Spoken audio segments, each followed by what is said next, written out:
எல்லோருக்கும் வணக்கம். இன்னைக்கு வந்து நம்ம பார்க்க போறது வந்து சன்சார் டெக்கோட ஐபிஓ பத்தி பார்க்க போறோம். இந்த சன்சார் டெக் ஐபிஓ எப்படி ஓப்பன் ஆயிருக்குன்னா, அவங்க வந்து ரூ. 109 லிஸ்ட் பண்ணியிருக்காங்க. ஸோ இப்போ கரண்ட்டாக வந்து செல்லிங் ப்ரெஷரில் இருக்குது. நூற்றி 14 மேக்ஸிமம் 115 வரையும் போயிருக்கு. 15 16 வரையும் போயிருக்கு. இதுதான் வந்து இப்போதைக்கு அப்டேட்டில் இருக்குது. ஏன்னா இதோட லிஸ்டிங் எல்லாரும் எக்ஸ்பெக்ட் பண்ணது 25% அந்த மாதிரி இருக்கும். ஸோ இப்போ அதுக்கு கம்மியாக இருக்க மாதிரி லிஸ்டிங் லிஸ்டிங் ரொம்ப கம்மியாக தான் லிஸ்ட் ஆகிருக்கு சன்சார் டெக் வரையும். இப்போ கிரே மார்க் ப்ரீமியம் எப்படி அதுக்கு நடந்திருக்கு அப்படின்னு பார்க்கலாம்.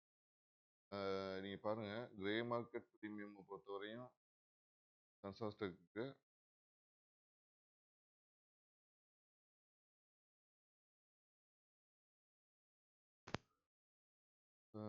எக்ஸ்பெக்டடாக என்ன இருந்துச்சு அப்படின்னு நீங்கள் பார்த்தீங்கன்னா,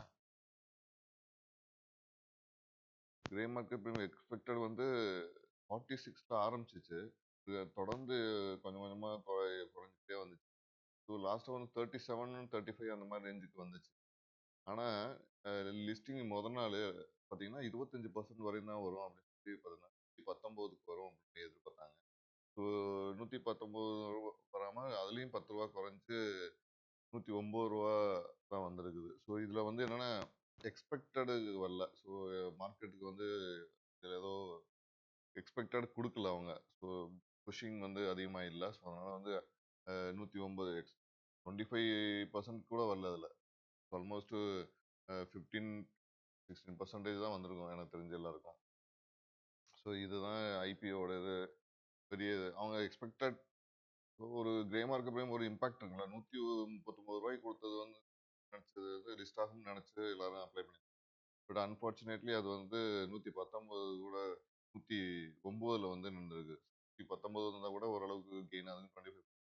இது வந்து 15% இருக்குது. ஒரு சின்ன ப்ராஃபிட் தான் ஆக்சுவலாக இதில் பார்த்தீங்கன்னா. பட் எனிவே 119 வரையும் இப்போ ரீச் ஆகுது. ஆல்மோஸ்ட் 116 வரை ரீச் ஆயிருக்கு. ஸோ 119 ஓகே தான். 20% கிடச்சிருக்கும் எல்லாருக்கும். 15-16% கன்ஃபார்மாக கிடச்சிருக்கு எல்லாருக்கும். ஓகேங்களா? ஸோ இதுதான் சன்ஸ்டார் டெக்கோடைய ஐபிஓ இன்னைக்கு. ஆக்சுவலாக நீங்கள் பார்த்தீங்கன்னா எனக்கு ஐபிஓ நான் அப்ளை பண்ணியிருந்தேன். எனக்கு வந்து ஐபிஓ கிடைக்கல. ஸோ எனக்கு இது கிடைக்கும்னு நினச்சேன். ஏன்னா லிஸ்டிங் ப்ரைஸ் வந்து கம்மியாக இருக்குது. ஸோ கிரே மார்க்கெட்டில் வந்து அவ்வளோ இம்பாக்டாக இல்லை அப்படின்னு நினச்சிட்டு சரி நம்மளும் அப்ளை பண்ணியிருந்தோம். பட் எனக்கு வந்து கிடைக்கல. ஸோ உங்களுக்கு கிடைச்சிருந்தா நீங்கள் எனக்கு கமெண்ட் பண்ணுங்கள். யார் யாருக்கு கிடைச்சுன்னு பார்க்கலாம் நம்மங்களா.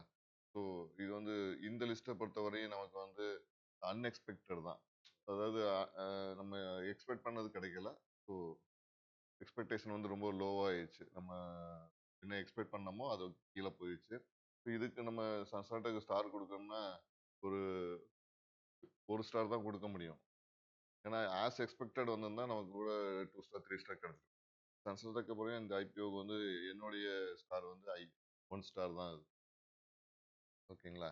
ஸோ உங்களுக்குலாம் ஐபிஓ கிடைச்சிருந்தா வாழ்த்துக்கள். கிடைக்காதவங்க வருத்தப்படாதீங்க. திருப்பி ட்ரை பண்ணுங்க அடுத்தடுத்த ஐபிஓவில். ஓகேங்களா. ஸோ இதுதான் இன்னைக்கு நம்ம சொல்லணும்னு ஆசைப்பட்டது. அடுத்த ஐபிஓ எக்ஸ்பெக்டட் வந்து ஜூலை 30 ஜூலை 30ஆம் தேதி அடுத்த ஐபிஓ எக்ஸ்பெக்ட் பண்ணுறாங்க. ஸோ என்ன மாதிரி ஐபிஓ கிடைக்குது பார்ப்போம். அடுத்த ஐபிஓ வந்து வரதா இருக்கிறது வந்து அக்கும் ட்ரக்ஸ் ஃபார்மாஸ்டிக்கல் லிமிடெட். 30ஆம் தேதி ஓப்பன் ஆகுது. அக்கும்ஸ் ட்ரக் ஃபார்மாஸ்டிக்கல் லிமிடெட் 30ஆம் தேதி ஓப்பன் ஆகுது. ஆகஸ்ட் 1ஆம் தேதி க்ளோஸ் ஆகுது. ஸோ இதுக்கு ட்ரை பண்ணி பார்ப்போம் இது கிடைக்குதா இல்லையான்னு.